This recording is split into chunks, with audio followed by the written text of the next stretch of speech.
Hello bachcho, let's read the question.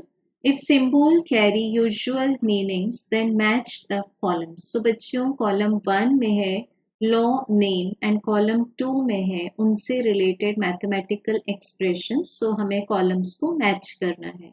तो पहले तो symbols देख लेते हैं. A means area of cross section. V means the flow speed. Then बच्चों P का meaning है यहाँ पर pressure energy.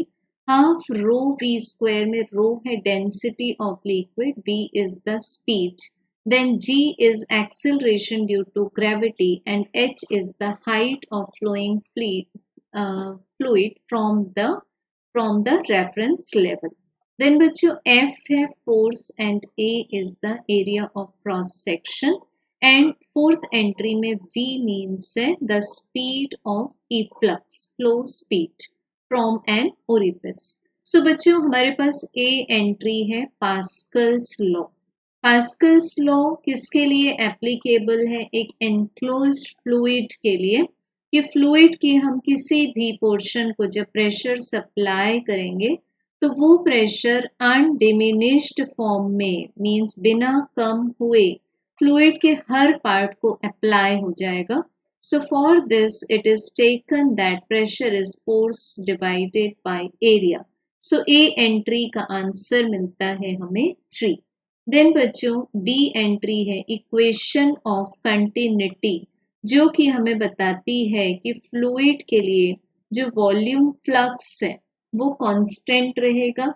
It is obeying the conservation of mass.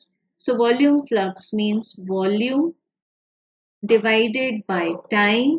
सो इसके एक्सप्रेशन से हमें मिलेगा area and velocity of flow का प्रोडक्ट कांस्टेंट.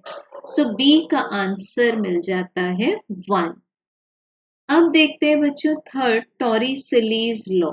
सो टॉरिसेलीज लॉ के लिए हम लोग एक कंटेनर लेंगे और उस कंटेनर में हम फ्लूइड फिल कर देंगे और कंटेनर में फ्लूइड के फ्री सरफेस से h डेप्थ पर बना लेंगे एक ओरिफिस. अब यहाँ से जो फ्लूइड फ्लो आउट आएगा उसकी जो भी स्पीड होगी वो फॉलिंग फ्रीली बॉडी जैसी होगी, square root of twice gh. So according to Torricelli's law C का करेक्ट आंसर होगा, एक्सप्रेशन होगा 4. देन हमारे पास D which is the Bernoulli's law. Now Bernoulli's law is based on the conservation of mechanical energy. So according to the Bernoulli's, the pressure energy, the kinetic energy and the potential energy sum remain constant for an incompressible flowing fluid. So pressure energy के लिए मिला P, kinetic energy के लिए half rho v square, potential energy के लिए रो g h. तो बच्चों हमें D का एक्सप्रेशन मिलता है सेकेंड एंट्री. अब आंसर्स को रिकॉल करते हैं. A का एक्सप्रेशन था थर्ड, B का एक्सप्रेशन था हमारे पास फर्स्ट. सो सीक्वेंस आ रहा है 3 1 4 2. सो 3 1 4 2. Correct answer is option number 4. Thank you.